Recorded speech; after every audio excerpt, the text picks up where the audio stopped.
And now a moment from Your History and Health comes first with Dr. Richard Brown.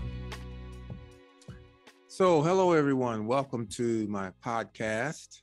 This is Your History and Health Comes First by Dr. Richard Brown. Today is March the 2nd, 2022. It is also Nutrition Month. In addition to that, it has also been designated a colorectal cancer month. And then I just found out that it's actually been designated as National Women's Month. But today, we're going to talk about nutrition and how important nutrition is to our health.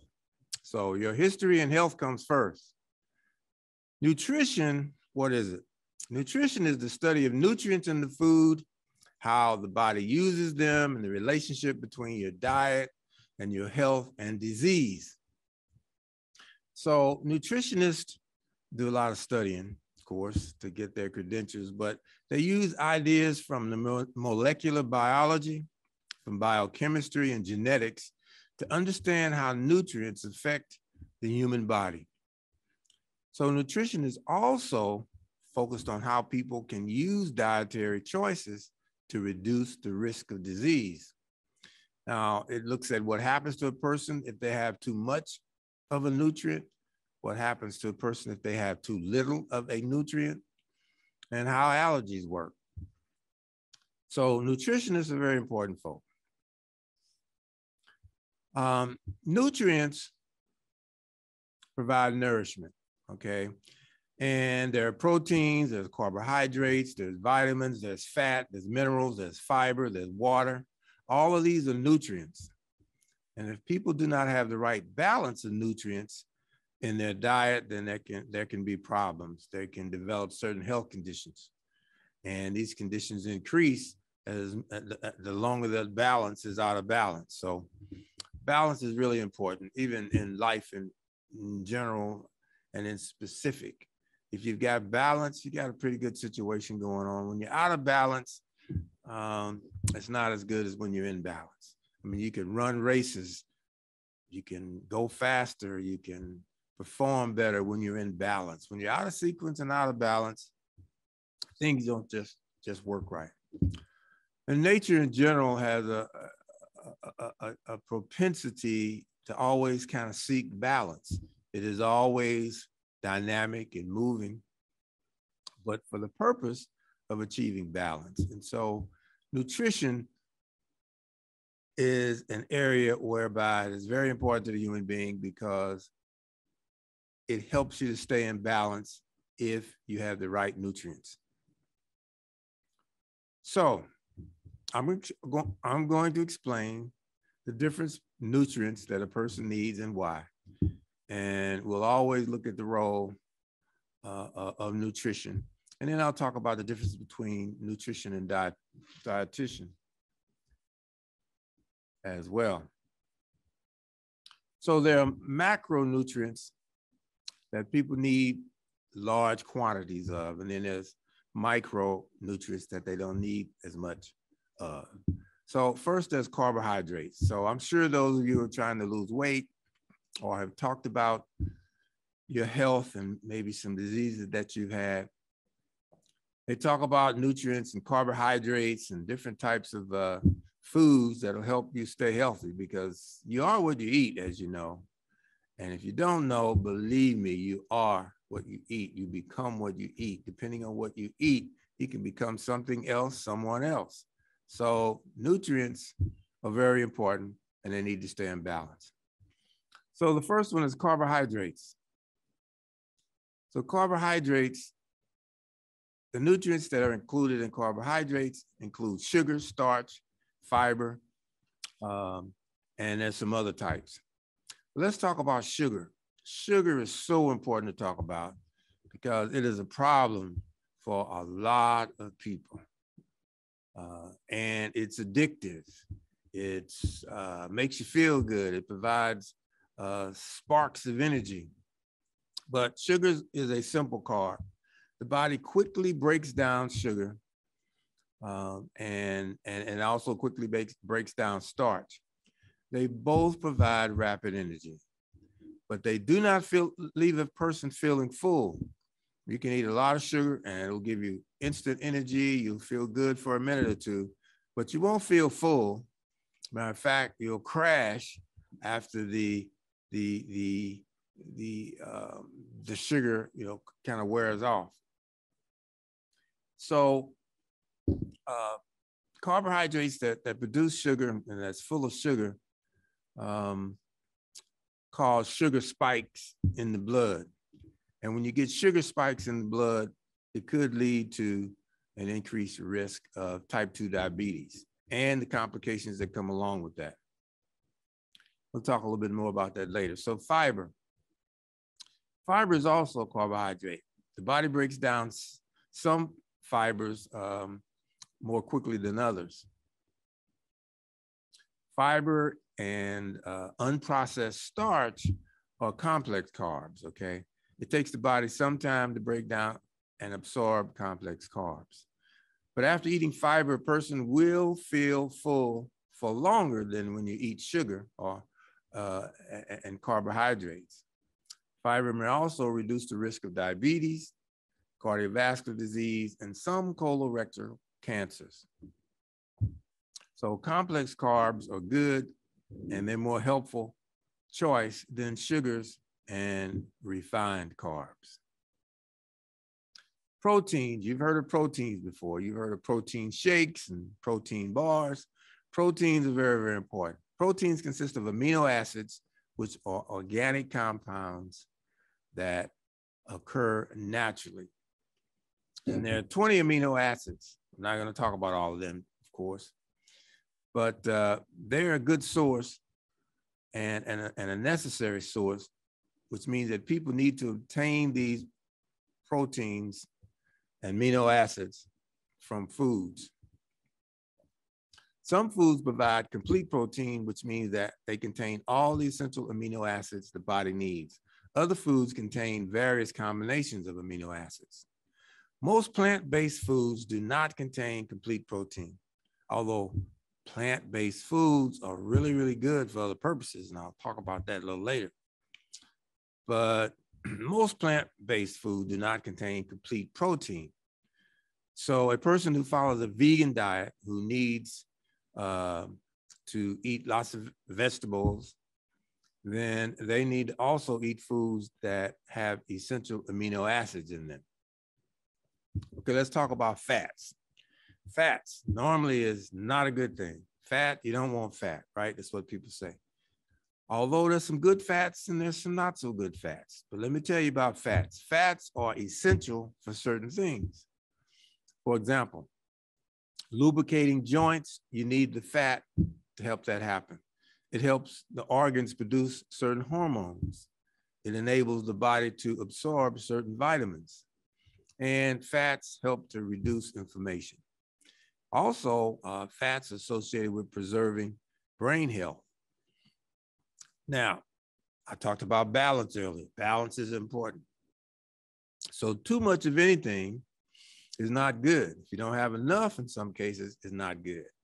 I mean, for example, having a birthday is a good thing. And the more you have is a good thing. But you could have too many and you die. So, not quite a direct analogy, but my point, hopefully you get it, is that there's too much or there's too little and you want balance. So in terms of life, if you could have a balanced life such that, let's say you stop having birthdays after, let's say 45 or 55 and you wouldn't get any older, that would be great. Because the older you get, certain things happen, which increases this and that, which gets you all out of balance no matter what you do. But anyway, let's get back to talking about fats. Too much fat can lead to obesity. Obesity is not a good thing. It can lead to high cholesterol, liver disease, and other problems. So people don't want to talk about obesity, but obesity contributes to a lot of other diseases and problems, because when you're carrying around excess weight and don't get enough exercise and enough nutrition, then it creates problems for all the organs in your body. So the type of fat a person eats makes a difference. There's unsaturated fats, such as olive oil, and there's saturated fats, such as those fat that comes from animals. So again, when you're eating a lot of hamburgers, steaks, and porks and pork chops and any animal products, including milk and cheese, then you're consuming saturated fats.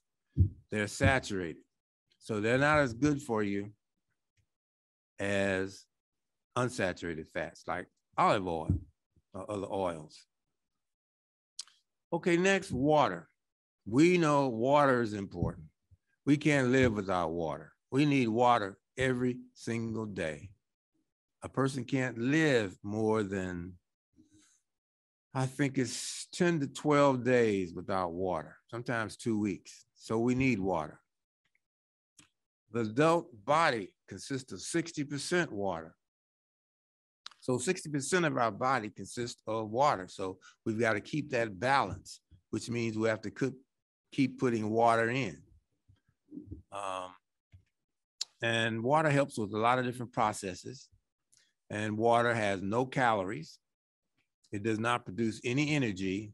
It just creates an environment to keep things in balance so that all of the other body organs can function. Now, how much water should you drink? Well, some people recommend 2 liters of water a day or 8 glasses of water a day. But it depends on your dietary sources and what you're doing. Vegetables give you a lot of water. The body must be adequately hydrated. If you're not adequately hydrated, meaning having a balance of that water in your system, 60%, then that creates problems. How much water should you drink? Some say 8 hours a day. There's also studies and some practitioners that say, and I kind of believe in it, you drink water until your pee is clear. Let me repeat that, because we're talking about water, we're talking about pee, we're talking about hydration, we're talking about health.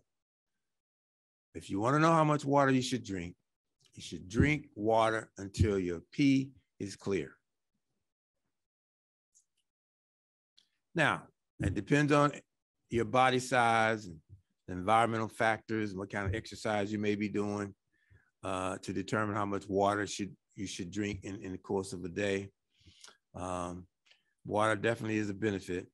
And if you participate in a physical activity, then you know you need a little more water than you normally do. If you sweat, then you're sweating water. I learned something when I lived in the country a couple of years by an old gentleman who was very, very knowledgeable, very smart. He had horses. He was a coon hunter. He had a farm, and I would always want to ride his horses. And what I noticed, and I finally asked him about it, was that before we would go riding, he would always take the horses to the trough to drink water. They drink lots and lots of water.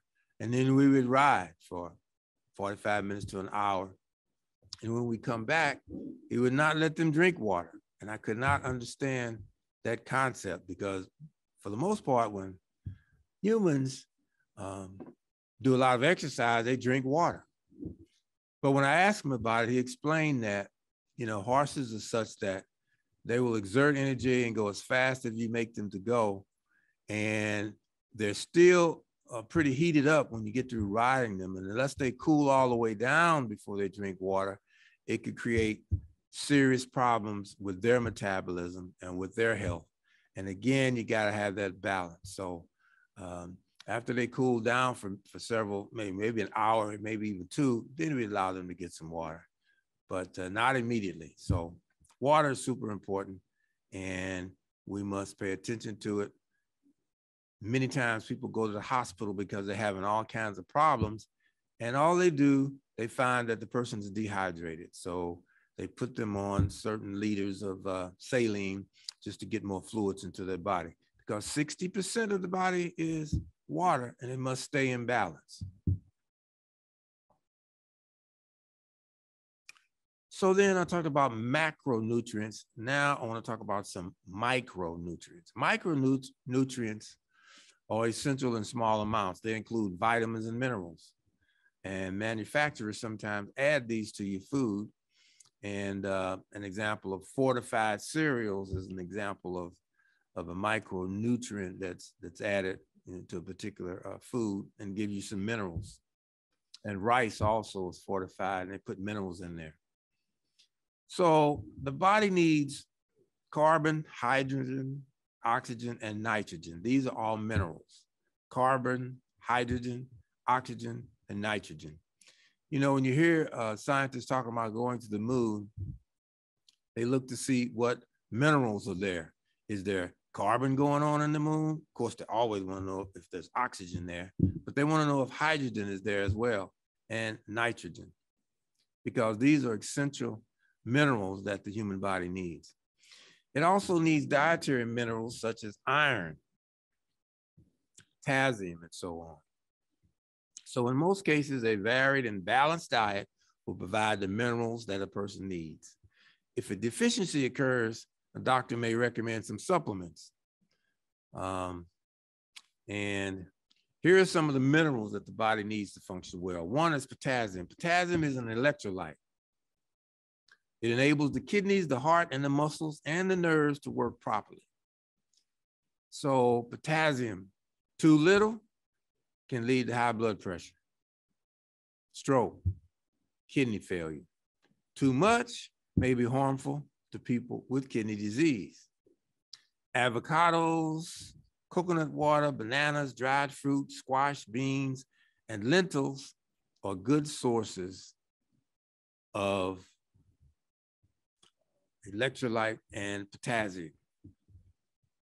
Bananas are really good. Bananas is the most favorite fruit on the planet. More people eat bananas than any other fruit.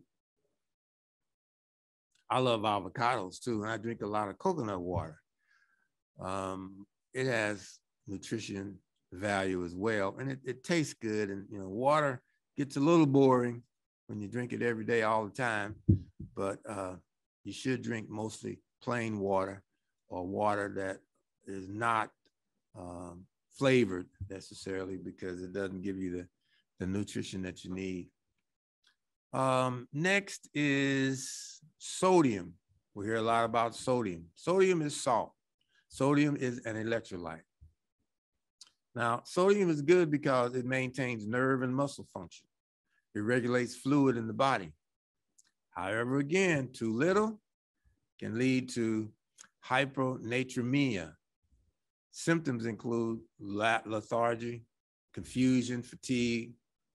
Now, if you get too much salt, I think you know a lot about, we should know a lot about salt and what happens if you get too much. We know that it can lead to high blood pressure. And when you have high blood pressure, this leads to and increases the risk for cardiovascular disease and stroke.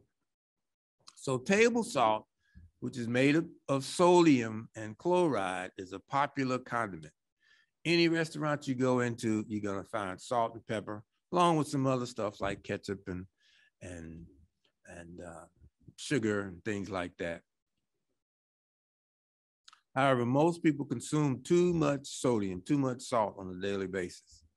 Salt is in most of your food already. It's a natural ingredient in most foods. So you really don't have to put salt on anything if you want to control, you know, the issues that come with salt, especially high blood pressure and some other things.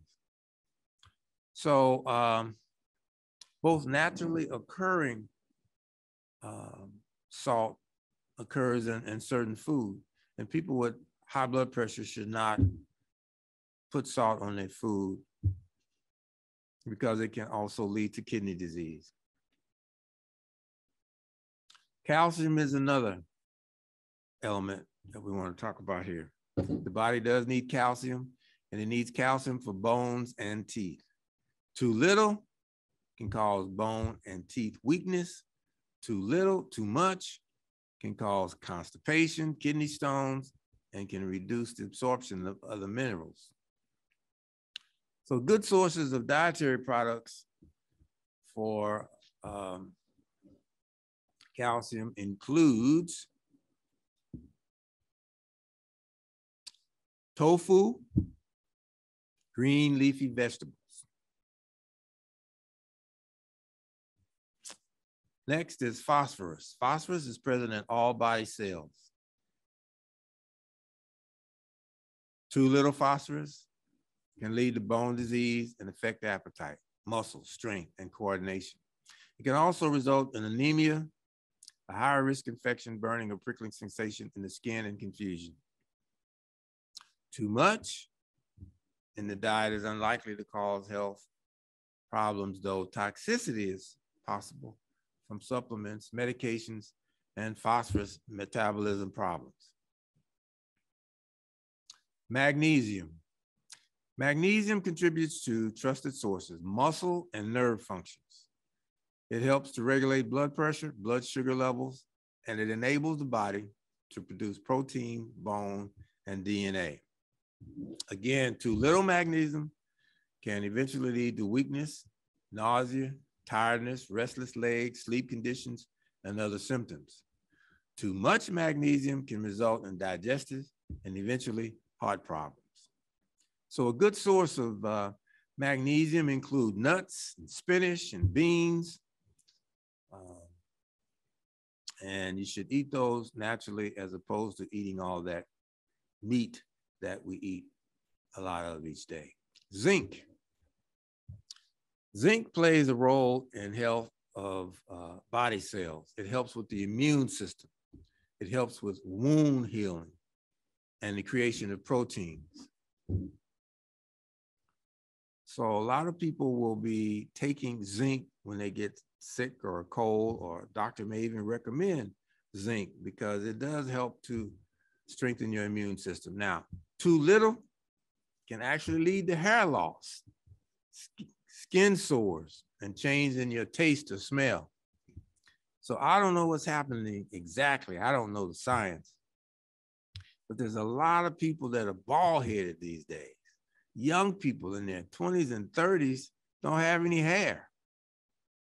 Well, most of it's gone, so they shave the rest off. Now, according to the nutritional science, zinc could help with that perhaps, okay? Because too little can cause hair loss. Now, too much zinc can create problems in the digestive system, and it can cause headaches. So once again, you have to balance everything. The next element we want to talk about is iron. So iron is crucial for the formation of red blood cells, which carry oxygen to all parts of the body. So if you got enough iron and it's in balance, then you get the proper amount of oxygen going to the entire organs of the body, and this is good. If you do have too little, then you have what is called anemia, including some digestive issues and some weaknesses, difficulty thinking. You may get lightheaded if you don't have enough iron. But too much can lead to digestive disorders again, and very high levels can cause fatality. Now, good sources of iron include fortified cereals, beef liver. I don't like beef liver. I'll never eat beef liver, so I have to avoid that one if I want to get some iron. But I do like spinach and tofu, which has large sources of iron in it. And then we come to manganese.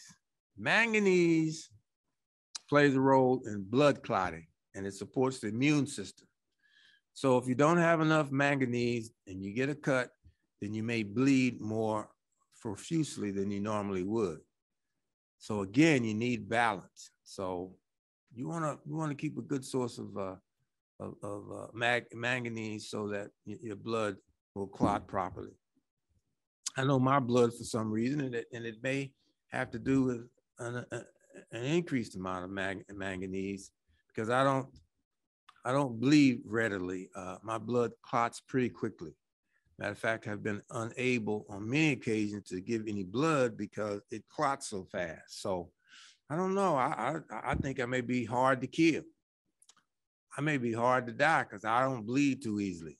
I think that's a good thing. But too little can cause and result in weak bones, especially in children. It could cause skin rashes in men, and it can cause mood changes in women. So I don't want to say much about that, except that it can cause mood changes in women if they don't have enough manganese. So let's look at what are good sources of manganese. Mussels, hazelnuts, brown rice, chickpeas, and spinach all provide manganese. So hazelnuts, I never knew that much about why people like hazelnuts or why they were so popular. But now we know that hazelnuts, brown rice, chickpeas, spinach, mussels, they provide high sources of manganese, and it not only can help your blood clot, but also, if you don't have enough, it could create some skin rashes and mood changes in women. Okay, copper. So copper helps the body to make energy and produces connective tissue in the blood vessels. So too little copper can lead to tiredness, patches of light skin, high cholesterol. Too much copper, of course, can result in liver damage, abdominal pain, nausea, diarrhea. Too much copper also reduces the absorption of zinc. So once again, you got to have that good balance. So a good source of copper includes beef liver, again, which I do not eat, can't stand it. But there's oysters, potatoes, mushrooms, sesame seeds, and sunflower seeds. Selenium. Selenium is made up of 24 selenoproteins, and it plays a crucial role in reproductive and thyroid health. As an antioxidant, it can also prevent cell damage. Again, too much selenium can cause garlic breath, which you don't want that. I don't think it can cause diarrhea. You don't want that either. Irritability, you probably don't want that. Skin rashes, brittle hair or nails. So selenium, which we don't hear much about, don't know much about, could be a problem if you have too much. But if you have too little, it can result in heart disease, infertility in men, and arthritis. Sources of selenium are Brazil nuts. Also, other plant sources include spinach, oatmeal, baked beans, tuna, and enriched macaroni. Excellent sources. All right, the next, we're going to talk about vitamins. And you've heard a lot about vitamins. Take your vitamins from a child or adults. Take your vitamins. Take your vitamins. Make sure you get plenty of vitamins. They're very important. And there's water-soluble vitamins, and then there's a fat-soluble vitamins. So you know most about vitamin C. You've heard drink a lot of orange juice to get your vitamin C, and lots of people are involved in taking vitamin C tablets, as well as some other vitamins like B and C. Water soluble or B and C vitamins. Fat solubles are A, D, E, and K. I take vitamins every day, B and C and E, and I take some zinc as well, because those nutritional supplements are very, very good for you. And there's, of course, multivitamins that you can take, which are usually prescribed by a physician if indeed your nutrition deficient. So, well, finally, I need to wrap up. Let me just speak to you about the difference between a dietitian and a nutritionist. And I'm sure you've heard both and you don't know the difference between them. And it is a little difficult to understand. So a dietitian, mostly, which is a registered dietitian, is a person that has studied food and nutrition and diabetics. And to become a registered dietitian, you have to attend an accredited university that has a curriculum on dietitian subjects and nutrition subjects. And then even after you get your degree, you have to pass a licensure exam, and then you have to participate in continuing education every year over a 5-year period. Every 5 years, you must get at least 75 continuing education credits. And you usually, a registered dietitian will work in private, public healthcare, education, corporate settings. A nutritionist learns about nutrition through self-study or formal education, but they do not meet the requirements that will give you a title of registered dietitian. They often work in food service and maybe in science and technology. So nutrition is the study of food and how it affects the body. People need to consume a variety of diet and obtain a wide variety of nutrients. Some people choose to follow a specific diet in which they're only focusing on plant food, which is great. But if you only participate on plant food and eat plant food, you must have some protein. So you gotta eat some food that's high in protein. So a diet that is rich in plant-based foods, and which is good, and most of the time it eliminates animal fats. They have to find some food that they need to eat to balance that off. So that's my story for today. I want to thank you all for joining me in this podcast today. Your history and your health comes first. Until next time, this is Dr. Richard Brown signing off. Thank you. This has been Your History and Health Comes First with Dr. Richard Brown. And you can leave suggestions at ewcfacts@gmail.com. That's ewcfacts@gmail.com. This has been an EWC Communication production.